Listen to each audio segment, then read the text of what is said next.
මේක full process vlog එකක්. ඔයගොල්ලෝ thumbnail එකෙන් දකින්නේ මොකක් සම්බන්ධ vlog එක කියලා. EKM instructing vlog එකක් කියන්නේ. මම EKM instructing team එකේ වැඩ කරා. මේ 26 set එක ලියපු paper බලන්න. කොහොමත් ඒක සුන්දරාද ඒක.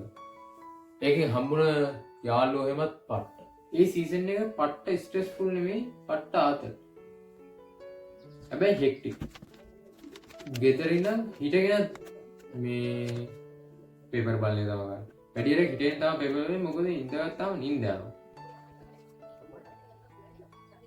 Full process vlog start now.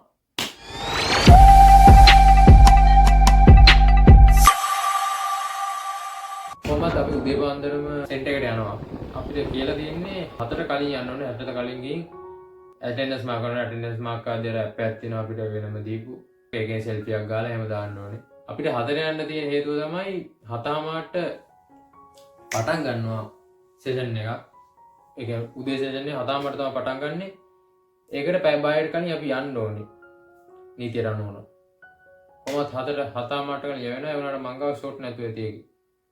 මොකද වැඩිහරියක් 4 කලින් යවුන්නේ නැහැ. බට් 4 කලින් යවුන දවස්වල ෂොට් එක ගන්න වෙන්නේ නැහැ. මොකද හදිසි ඇටෙන්ඩන්ස් මාක් කරන්න. ආනික පොඩිවත් ෂේප් එකක් නෑ අපේ හිටපු මේ මේන් ඉන්ස්ට්‍රක්ටර් අයියා හරිම ස්ට්‍රික්ට්. පොරත් එක්ක ආයේ මූව් කරන්න බෑ. ෂේප් එකක් දාමු බෑ ෂේප් එක. anyway ආතල් ඉතින්. පොරේදී ස්ට්‍රික්ට් උන්නේ නැත්නම් ඉතින් දුවන්න බෑනේ සිස්ටම් එක. පොරොන්දයි මේ පොසිෂන් එකට පොර තමයි හරියන්නේ. අපි ඉස්සල්ලා මේ කියන්නේ EKM එකෙන් ගේන්නේ මේ කුරිය වලින් තමයි වන්නේ පේපර් ඔක්කොම. ඒ පේපර් ඔක්කොම ඉස්සල්ලා කඩන්න ඕනේ. ඊට පස්සේ ඔක්කොම ලොකු පෙට්ටියක දාලා තියෙන්නේ. පෙට්ටියෙන් අරගෙන මේ ඉංග්‍රීසි මීඩියම් වෙනමයි සිංහල මීඩියම් වෙනමයි වෙනවා. කොහොමත් උදේම 7:00ට ඉස්සල්ලාම QR චෙක් කරන්න ඕනේ.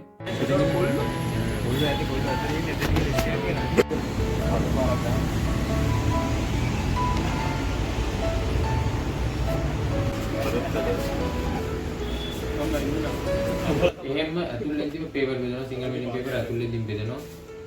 පේපර් A නිල් පොතයි. ඉංග්‍රීසි මීඩියම් කට්ටියට ඉස්සරහින්ම පේපරේ දෙනවා. බට් ඒ කට්ටිය ඉස්සරහින්ම වාඩි වෙන්න කියලා කියලා ඉස්සරහින්ම වාඩි කරගන්නවා. මොකද එතකොට අපිට ඒගොල්ලන්ට පේපරේ ඉංග්‍රීසි මීඩියම් MCQ එක බෙදන්න ලේසි. නැත්තම් ඒ කට්ටියට ඉංග්‍රීසි මීඩියම් MCQ හම්බුන්නේ ගන්න පස්සේ. ඒක අවම කරගන්න තමයි අපි ඒ ස්ටෙප් එක ගන්න තියෙන්නේ. කොහොමත් උදේ සෙෂන් එකේදී උඩවල් එක පිරෙනවා.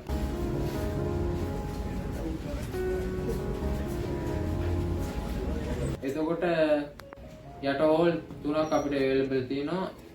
මං ගියු පළවෙනි දවසේ යට හෝල් 3ක් පිරුණා. ඒ කියන්නේ උඩ හෝල් එකක් පිරලා යට හෝල් 3මත් පිරලා. එතකොට ආතල. එතකොට ක්‍රවුඩඩ් අම්මෝ. එතකොට ෆුල් හෙක්ටික්. කොහොමද ඒ අතරින් පතර ඒ කියන්නේ 7:00ටම 27 කියන්නේ පොඩි පේපරේ ලියන කට්ටිය. 26 කියන්නේ ලොකු පේපරේ ලියන කට්ටිය. මම ලොකු පේපරේ පොඩි පේපරේ කියලා කියන්න. එතකොට ඉතින් අඳුර ගන්න ලේසි මොන අවුරුද්දේ ඔයගොල්ලෝ මේක බැලුවා. ලොකු පේපරේ ලියන කට්ටිය තමයි 7:00ට එන්නේ. පොඩි පේපරේ ලියන කට්ටියට පැය දෙකකින් එක. ඒක ඉතින් ලියන්නේ කට්ටිය කැමති වෙලාවට එනවා. අපි ඉතින් ඒ කට්ටියගේ QR චෙක් කරලා එහෙම හෝල් එකට දානවා. උඩ හෝල් එක කොහොමවත් වැටෙන්නේ නැහැ. මොකද ඒක ෆුල් ලෝඩඩ් හින්දා. යට හෝල් එකකට දානවා ඉඩ තියෙන එකට. ඒ කට්ටියට මේ අමතර කොලෙන් බෙදිල්ලකුත් නැති හින්දා ඒ කට්ටිය මොන හෝල් එකට දානවා තවුලක් නැහැ. කොහොමත් 26 කට්ටිය උඩට දාපු ගමන් මේ අපි එහෙම කොළ බෙදන්න ගන්නවා. කියන්නේ අපි කට්ටිය ටිකක් මෙලා ඉඳලා රෙස්ට් කරලා එහෙම කොළ බෙදන්න ගන්නවා. අපි විනාඩි 10න් 10 විතර කොළ බෙදනවා. කියන්නේ තනි කොළේ ඔයගොල්ලෝ දන්නවා. අපි කට්ටිය ඔක්කොම සහයෝගයෙන් බෙදන්නේ. ඒ කියන්නේ එක්කෙනෙක් යනකොට එක එවිලින් යනකොට අනික එක්කෙනා යනවා. එහෙම කරගෙන යනවා. ෆුල් ටයිම් එක්කෙනෙක් එවිදිනවා. ෆුල් ටයිම් කියන්නේ ලොකෝ වල ඉන්න ෆුල් ටයිම් වගේ ගොඩදුට එක්කෙනෙක් එවිදිනවා. මොකද හෙට් එකකින් මෙහෙට එද්දි විනාඩි 10ක් විතර ගිහින් එමීට එවිදින. මං එවිදිනකොට නම් විනාඩි 15ක් විතර යනවා. මම ඉතර ස්ලෝ එවිදිනවා. අනේ මන්ද මට එහෙම එවිදිනෝනේ අර පේපරේ ලියන මානසිකත්වය බින්දලා දෙන අර වේගින් එවිදිනකොට අවුල් නිකන් බැරෙනවා පොරොන්දේ. එන් ඒ හේතුවින්ද මං එමීට එවිදින්නේ. පනිකොලේ බෙදනවා. කොහොමත් MCQ එක දෙනකම්මත් දෙන්න MCQ දීලත් එමීට පැය භාගයකට විතර යනවා. කොහොමත් 10:00ට අපි MCQ දෙනවා. 10:00ට කලින් MCQ දෙනවා. 10:00 වෙනකොට MCQ පටන් ගන්න ඕනේ ඉන්න. 10 කාලේ විතර තමයි අපි දෙන්න පටන් ගන්නෙ. කොහොමත් 11ට විතර 10:00ට දීලා 11ට විතර අපි බලව පේපර්ස් ආපහු ගෙනත් දෙන්න. ඒ කියන්නේ බලව පේපර්ස් ළමයින්ට බාර දෙන්න අපෙන් ගන්නවා. ඒ ගද්දිත් අපෙන් ගණන් කරලා තමයි ගන්න. ඒ කියන්නේ වෙන එක්කෙනෙක් අපි අපි ගෙනිච්ච ගාන අපෝ ගෙනල්ලාද කියලා ගණන් කරලා බලනවා. ඊට පස්සේ එහෙම ගණන් කරව ගාම එහෙම අංක වලට බෙදෙනවා. ඒ කියන්නේ කූඩ තියෙනවා බෝයිස්ලාටත් කූඩ 10ක් තියෙනවා ගර්ල්ස්ලාටත් කූඩ 10ක් තියෙනවා.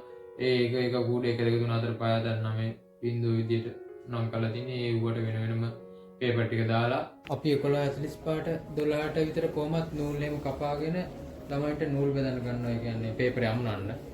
කොහමත් අපි 12යි කාල් විතර මේ පේපර් කූඩ ටික බෝයිස්ලා පැත්තෙනුත් මේ මාරුවට ගර්ල්ස්ලා පැත්තෙනුත් දෙස්ලා එක විදියට තියෙනවා. ඊට පස්සේ එහෙම ඒක අර රෙස්ට් මුකුත් නැහැ. එහෙම කූඩ ටික තිබ්බා. ඒ ටයිම් එක අපි පොඩ්ඩක් ඇවිදින්න ඉන්නේ. ඒ එහෙම කූඩ ටික තිබ්බා. එහෙම පේපර් ටික අරන් ආවා. ඒ කියන්නේ අපි සාමාන්‍යයෙන් ඒ කූඩ ටික තියද්දිම අපේ මේන් ඉන්ස්ට්‍රක්ටර් ඇනවුන්ස්මන්ට් එකක් දෙනවා කූඩ මේ පේපර් ටික හැමෝගෙම ලියපු පේපර් ටික මේසෙ කෙළවරට එවන්න කියලා. ඊට පස්සේ එහෙම මේසෙ කෙළවරේ තිබ්බ පේපර් වල ඔක්කොම අරගෙන ඇවිල්ලා මේ ස්ටේජ් එකේ තියනවා. ඊට පස්සේ කොහොමත් ස්ටේජ් එකේ තිබ්බවා ඒ ටික ගන්න කොහොම හරි 12:35 විතරදී අපි සෙෂන් එක එන්ඩ් කරනවා. ඊට පස්සේ එහෙම ඊළඟ සෙෂන් එක පටන් ගන්නෙ නෑ. ගොඩක් දුරට අපි එක විතර සමහරවල්ලාට පටන් ගන්නවා. එකමාරට පටන් ගන්න වෙලාවක් තිබ්බා.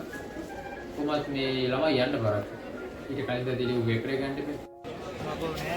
මම ආව පළවෙනි සතිය කරපුවා තමයි ළමයින්ට ළඟට පේපර් එක ගිහින් දෙන එක.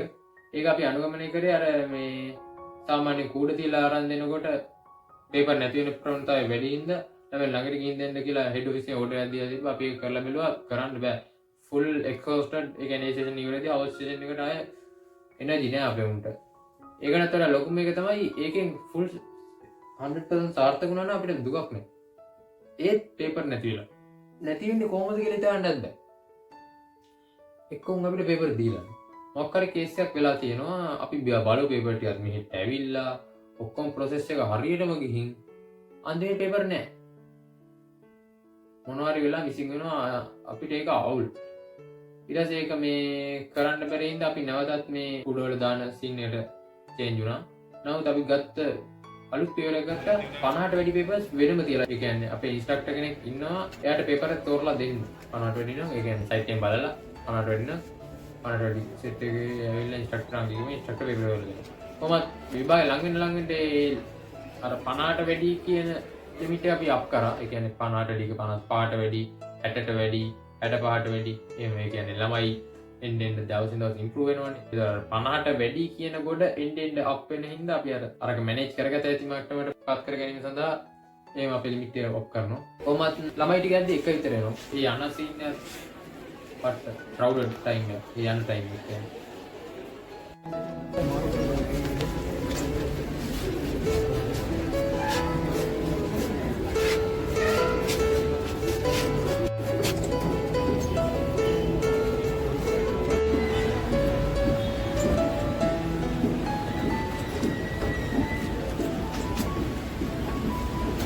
එහෙම ඊළඟ සෙෂන් එකට කට්ටිය ගන්නවා. ඒ කියන්නේ පියවර චෙක් කරලා අර කට්ටිය යන විගස එහෙම ඇතුළට දානවා.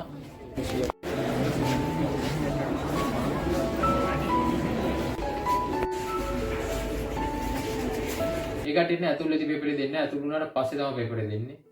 මොකද එතකොට මේ අර පටන් ගන්න වෙලාවල් වෙනස් වෙනවනේ. ඒක නිකන් අවුල් වගේ හින්දා ඇතුළට පස්සේ හරියටම සෙෂන් එක පටන් ගන්න එකට නම් ඒකට දෙනවා. ඒ කියන්නේ එකට කලින් ඇතුළු කර ගන්නවා. එකට පේපරේ දෙනවා. කොහොමත් යට තියෙන පේපර් උඩට අරන් එනවා මේ ඔක්කොම ඉවර කරන්න. ඒකට ඊට පස්සේ යට හෝල් ඔක්කොම ආපහු නැවත බාර දෙනවා. හවුස් සෙෂන් එකේ උඩ හෝල් එක විතරක් ඇති. අපිට මේ යට හෝල් ඕන වෙන්නේ නැහැ. එච්චර ක්‍රවුඩ් එකක් නැහැ හවුස් සෙෂන් එකට.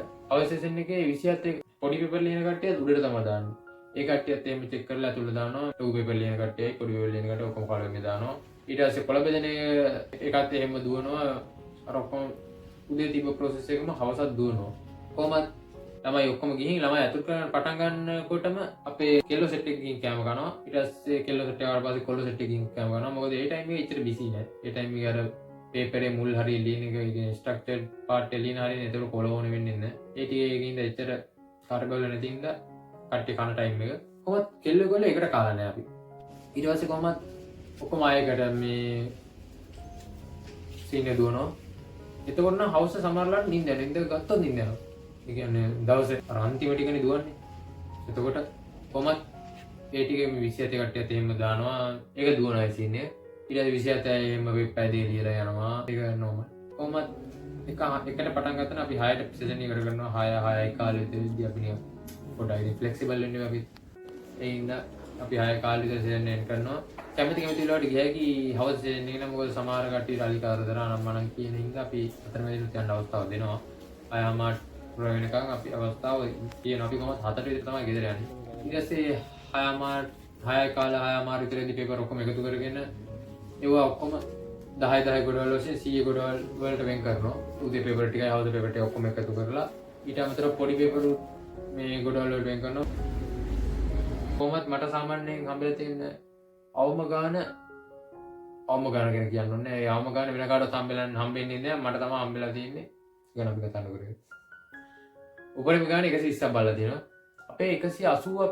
විතර බලපු අයියෙකුත් හිටියා පොරනම් පාට්ටයි පොර බලනවා පොර බලන විදිහට අපි බලුවට බැලෙන්නේ නැහැ එච්චර බලන්න බෑ පොර පාට්ට කොහොමද මම සාමාන්‍යයෙන් නෝමලි ගෙනියන්නේ 80ක් 90ක් වගේ තමයි ඊට වඩා ගෙනියන අවස්ථා තියෙනවා ඊට අඩුවෙන් ගෙනියන අවස්ථා තියෙනවා ඇවරේජ් පොඩි පේපර් සාමාන්‍ය 3 දිනක් විතර තමයි අවුලේ ගෙනියන්නේ 3 දිනක් විතර වෙන්නේ මොකද ඒක එච්චර බලන්න වෙලා යන්නේ නැහැ එහෙමයි කොහොමත් මේන් ස්ට්‍රක්ට් අය ඔක්කොම පේපර් තියෙන ගාන ඉස්සෙල්ලාම ගණනලා ඒක මේ එක කෙනාට අපේ ඉන්න කට්ටිය අතර ගානෙන් බෙදලා එක්කෙනෙක් එන ගාන ගණන් කරලා එහෙම තමයි දෙන්නේ ඊට පස්සේ Tamanට පේපර් වැඩි නම් ඒක වෙන එකකට දුන්නේ නැහැ ඒකත් සේෆ් එහෙම කොහමද අපිට වැඩේ කරේ කොහොමත් අපේ කට්ටිය පේපර් ටිකක් බෙදාගෙන හරියටම තියෙන අදාළ ගාන තියනවද කියලාත් බලලා ඒ අතර ඉංග්‍රීසි මීඩියම් ටැමිල් මීඩියම් පේපර් තියනවද කියලාත් බලලා අන්තිමේ ගොඩක් ලොක්කමත් බෑග් වල දාගෙන අපේ කට්ටිය හැමදම කරපු දෙයක් තියෙනවා අවසානයේ මොනවා හරි කඩෙන් කෑමක් කනවා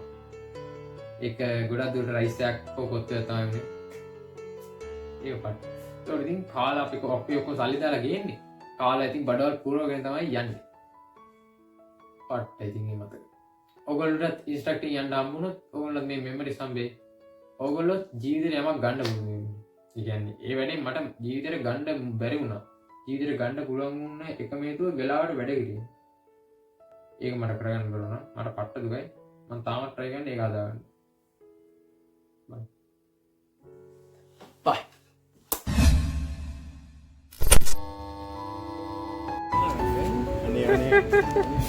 ගන්න වෙනකයි